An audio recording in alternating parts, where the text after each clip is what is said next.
Bill Cosby, America's funny guy, Temple University booster, and favorite son.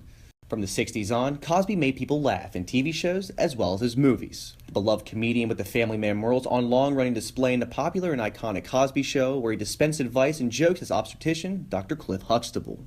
But never in Cosby's long scripted career could Hollywood ever dream up a role that would take him in a direction that his real life did, as a defendant on trial for sexual assault. Day 2 of actor and comedian Bill Cosby's sexual assault trial is just about to be underway, and from what we understand, jurors will hear witness testimony. We're just unsure who exactly will take the stand.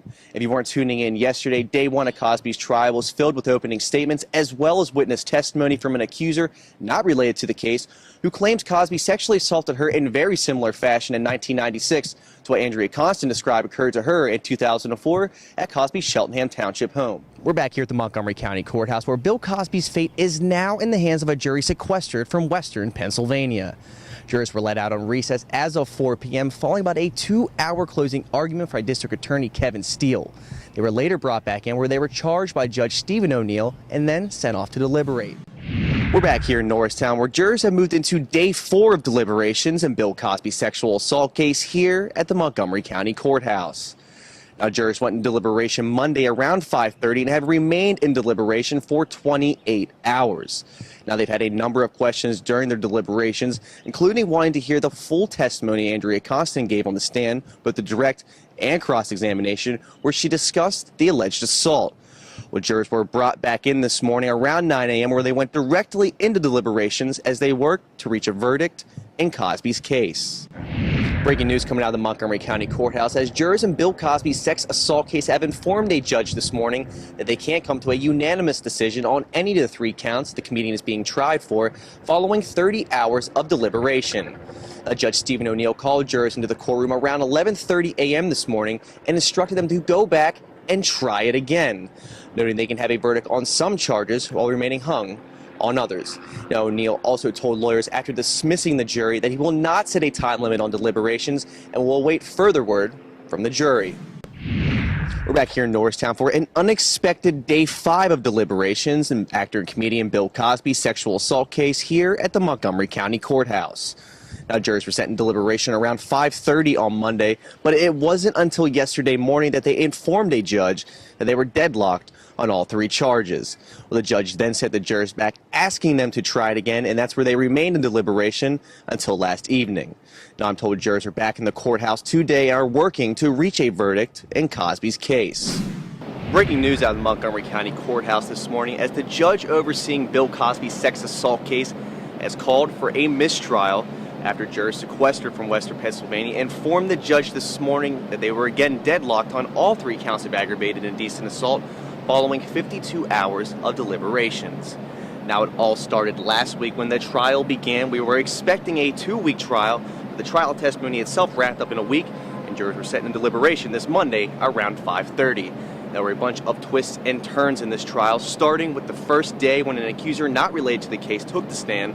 Andrea Constant's unexpected testimony on Tuesday describing the alleged assault as well as her relationship with the comedian, and then the unexpected 6 days of deliberation starting Monday at 5:30 p.m. and ending this morning just before 10:30 when the judge called a mistrial. Now, for Cosby and his defense team, this is great news, but the comedian is not off the hook yet, as DA Kevin Steele says he does plan to retry the case, and it could possibly take place within 120 days. Reporting here from Norristown at the Montgomery County Courthouse, I'm Adrian Sipes, the Bucks County Courier-Times. We've all thought about home ownership, but when you're spending large amounts of your income on rent due to a rise in rental costs, it leaves little money to save for a mortgage. Well, a local family who experienced this struggle firsthand sat down with this news organization and chronicled their journey from living paycheck to paycheck as renters to finally owning a home of their own. For Victoria Barnes, who has owned this home on Hawk Road for nearly 2 years, home ownership was a dream of its own rather than a reality. Renting was, I guess we really felt like strapped, we were just living week to week and paycheck to paycheck, and it just didn't seem like it was going to be even possible for us to get a house. Barnes and her partner, like many, struggled to make rent on their 2-bedroom apartment, shelling out an average of $1,400 in rent and utilities at the rental in the 100 block of Trenton Avenue in the Huonville borough. It left little money, if any at all, to save for a home of their own. I would say that it was just as a feeling of kind of like being in quicksand a little bit. With 5 children, the Barnes family outgrew their 2-bedroom apartment, but the search for a home of their own or for more affordable living oftentimes left the family contemplating their options. For our family, our growing family, was like this. We're not sure if this is even going to work for us, and so we would go around and we kept looking, and this is let's see, and but everything in this area is so pricey. The U.S. Census reports that the number of local families living with a landlord has increased 38% in Bucks County over a 10-year span, while the cost of renting has also jumped a whopping 30% in the same time frame, which leaves many families paying an average of $1,190 a month just to keep a roof over their head. At least 25% of the county is cost burdened, housing cost burdened. So they're spending over 30% of their income on housing, and some are spending over 50%. According to financial advisors and policymakers, they advise that tenants spend no more than 30% of their income on rent. But the U.S. Census estimates that 63% of households earning between $35,000 and $49,999 were spending more than 30% of their income on housing in Bucks County. You make it work because you have to, and you give up other things that you would otherwise be enjoying. You give up quality food, you give up quality childcare to make sure that you at least have a home to go to at night. With the help of Habitat for Humanity of Bucks County, Barnes, as well as other families occupying the 103 homes built by the county's Habitat for Humanity faction, they now have affordable housing and a place they can finally call their home.